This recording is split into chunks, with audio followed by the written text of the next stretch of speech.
Good morning student. आज हम कक्षा 10वीं के विषय गणित के प्रश्नावली 3.4 के सवाल हल करेंगे। इससे पहले मैंने आपको प्रश्नावली 3.3 के प्रतिस्थापन विधि के सवाल बता चुका हूं। अब मैं आपको प्रश्नावली 3.4 के सवाल में ले चलता हूं, जिसमें पहला सवाल बोला है निम्नलिखित सवालों हलों को निम्नलिखित रैखिक समीकरणों को प्रतिस्थापन और विलोपन विधि से हल कीजिए। प्रतिस्थापन और विलोपन, तो प्रतिस्थापन तो मैंने आपको समझा चुका, प्रतिस्थापन कैसे हल किया जाता है। अब विलोपन समझाने की बारी आई, तो विलोपन समझाते हैं, ध्यान सुनिएगा। तो विलोपन समझाना है, विलोपन विधि, प्रतिस्थापन और विलोपन दोनों विधि से बताना है। तो विलोपन प्रतिस्थापन में नहीं बता रहा हूँ, प्रतिस्थापन आप पहले समझ चुके हो, अब मैं विलोपन बता रहा हूँ। इसके लिए सबसे पहले हमारा सवाल व्यवस्थित होना चाहिए। सवाल कैसा होना चाहिए? व्यवस्थित होना चाहिए। क्या सवाल व्यवस्थित है? तो सवाल व्यवस्थित कैसे होना चाहिए, पुनः एक बार सुनिएगा। पार्ट 3 पढ़ाते समय मैंने आपसे बताया, सबसे पहले x वाली राशि हो, फिर y वाली राशि हो, फिर बराबर हो, फिर अचर राशि हो। तो x तो दोनों जगह है, x के बाद y है, लेकिन यहाँ अचर राशि इस पार, अचर राशि उस पार होना चाहिए। और यहाँ पर ये जो दिया ये दिया y, यहाँ y इस पार होना चाहिए। ठीक है, सबसे पहले x होना चाहिए, तो 3x तो पहले है, फिर 4y होना चाहिए, तो -5y है, फिर होना चाहिए बराबर, और अचर राशि उस पार होना चाहिए। तो अचर राशि इस पार देखिए पहले वाले में, तो ये -1 है, -4 है, तो -4 को पक्षांतर किए तो +4, ये हो गया समीकरण 1। समीकरण 1 इसी प्रकार यहाँ भी इसी प्रकार व्यवस्थित होना चाहिए। सबसे पहले x वाली राशि, फिर y वाली राशि, फिर बराबर और बराबर उस पर अचर राशि। तो x वाली राशि है 9x, 2y के लिए प्लस का चिन्ह, प्लस का पक्षांतर -2y बराबर +7, तो उसी पार है, अचर राशि उसी पार होना चाहिए, +7, प्लस यहाँ लगाएंगे नहीं, समीकरण 2। यहां तक मेरी बात समझ में आ गया? ये तुम्हारा अभी व्यवस्थित किए। अब हमको यहाँ विलोपन विधि को हल करना है। क्या करना है? विलोपन विधि को हल करना है।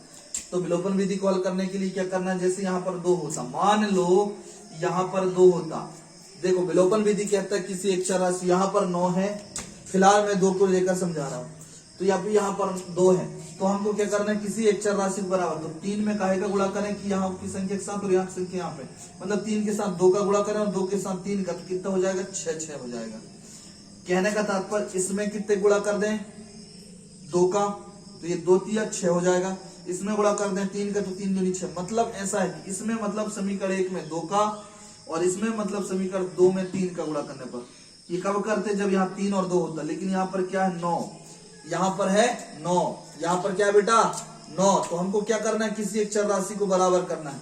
तो क्या 3 का भाग 9 में जाता है? तो जाता है, 3 त्रिका 9, यानी यदि हम यहाँ पर 3 का गुणा कर दें तो ये 3 त्रिका 9 बन जाएगा। अब ये 9 में काहे का गुणा करें कि 9 ही रहे, तो किससे गुणा करेंगे? 1 का। तो देखो इसमें हम क्या करना है? किसी एक चर राशि को बराबर करना है, उस बात को ध्यान से समझिए। इसमें जब हम 3 का गुणा करेंगे तो 3 त्रिका 9 बन जाएगा, और 9 में 1 का गुणा करेंगे तो 9 का 9 रहेगा, तो ये दोनों बराबर हो जाएंगे। तो इस तरीके से नहीं लिखना, उसको इस तरीके से लिखना है। ये क्या है? समीकरण 1 में किसके गुणा करना है? 3 का, तो हम लिखेंगे समीकरण 1 में 3, और इस समीकरण 2 में किसके गुणा करना है? 1 का। समीकरण 2 में 1 का गुणा करने पर, ठीक है। तो गुणा करने पर यहाँ पे गुणा जो लिखा है इसको संभव कर दिए, समझाने के लिए लिखे थे। जब यहाँ पर क्या था? 2 था, तो 2 और 3 को बराबर करना, तो 3 में यहाँ किससे गुणा करते? 2 का, और जब यहाँ 2 था तो यहाँ गुणा करते 3 का। तो क्या लिखते? समीकरण 1 में 2 का, और समीकरण 2 में 3 का गुणा करने पर। ये कब लिखते? समझ गए बेटा? आया मेरी बात यहाँ तक समझ में? क्लियर हुआ यहाँ तक? तो गुणा करते, देखो समीकरण 1 में 3 का, समीकरण 1 मतलब कि इसके साथ बस 3 का गुणा नहीं करना, ये तो हम बराबर करने के लिए सोचे थे। हमको गुणा इससे भी करना है, इससे भी करना और इससे भी करना, 3 का गुणा। तो करते हैं 3 त्रिका 9x, 3 त्रिका 9x, त्रिका का चिन्ह है माइनस, 3 का गुणा 5 से, 3 पचे 15y, 3 पचे 15y बराबर 3 का गुणा इससे भी, देखो 3 का गुणा 3 से, 3 त्रिका 9x, 3 पचे 15y, 3 चौके 12, ये आपका समीकरण 3 हो गया।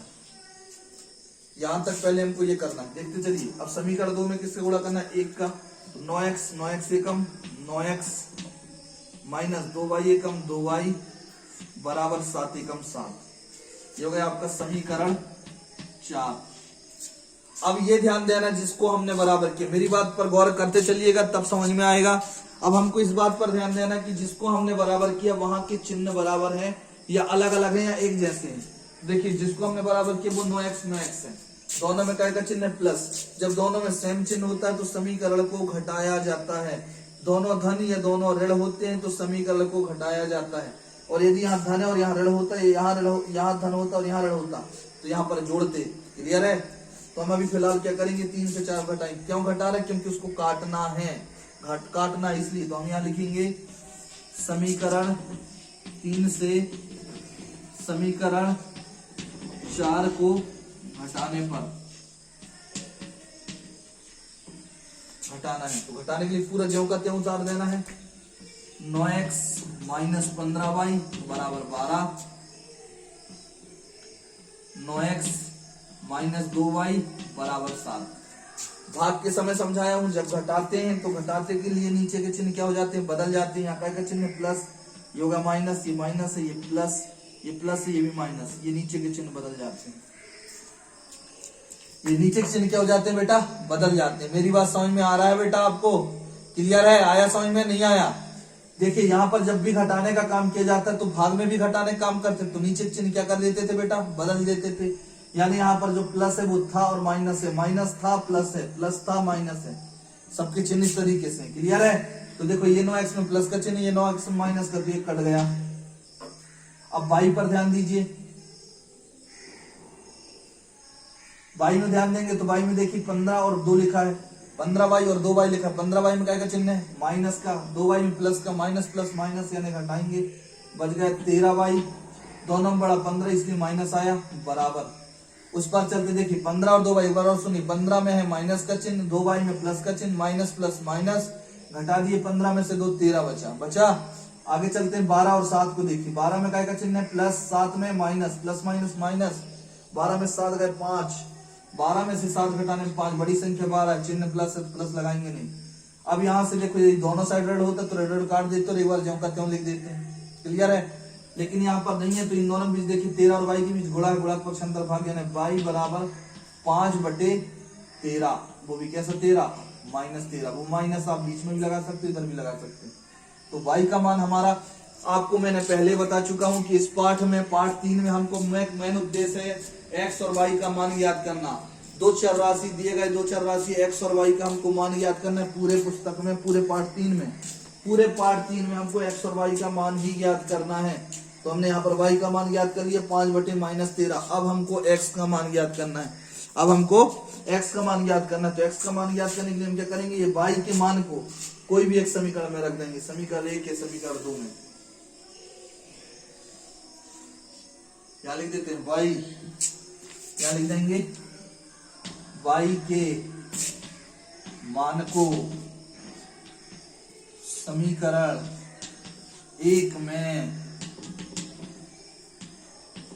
रखने पर, y के मान को समीकरण 1 में रखने पर रखेंगे, समीकरण 1 में, समीकरण 1 में। अब देखो y के मान समीकरण 1 में रखने, यानी समीकरण 1 से y हट जाएगा, y की जगह में 5/-13 आएगा। समीकरण 1 ये 3x माइनस 5, दोनों के बीच गुणा y का मान 5/-13, 5/-13 कोष्टक। ठीक, देखिए 3x माइनस 5, y का मान रखना इसलिए गुणा, इन दोनों के बीच गुणा, y का मान 5/-13 बराबर 4। हाँ, यहाँ तक क्लियर है? इसके बाद आगे हल करेंगे 3x बराबर 5 गुणा करेंगे 5 से, 5m 25/13। जब गुणा करते हैं तो ऋण की गिनती करते हैं, ऋण कितने बार, तो ऋण है हमारे 2 बार, तो ऋण का हो गया धन बराबर 4। अब हमको x का मान ज्ञात करना है, किसका मान ज्ञात करना है, x का। तो x का मान ज्ञात करने के लिए पहले 25/13 पक्षांतर होगा, फिर 3 का, तो यहाँ बच गया 3x बराबर 4, यहाँ प्लस है, प्लस का पक्षांतर माइनस 25/13, यहाँ क्या निकलेगा, लघुत्तम। 3x बराबर लघुत्तम आया 13, 1 13 13, 13 चौके 52, इसका उठाए 1 का भाग दिए 13 में, 1 13 13, 13 चौके 52, फिर 13 एकम 13, 1 1 25 25। आगे देखते चलिए 3x बराबर 52 से 25 गए 27 बचा बटे 13। अब यहाँ 3 का पक्षांतर करेंगे तो x बराबर 27/13, इन दोनों बीच गुणा, गुणा पक्षांतर भाग ज्ञान नीचे गुणे 3, 3 एकम 3, 3 नाम 27, x बराबर 9/13। अतः x का मान आया 9/13, y का मान आया -5/13। ये जो माइनस है दोनों में हो सकता है, वो बीच में भी मतलब किसी भी एक में लगा सकते हैं। इस तरीके से ये सवाल करना है। धन्यवाद।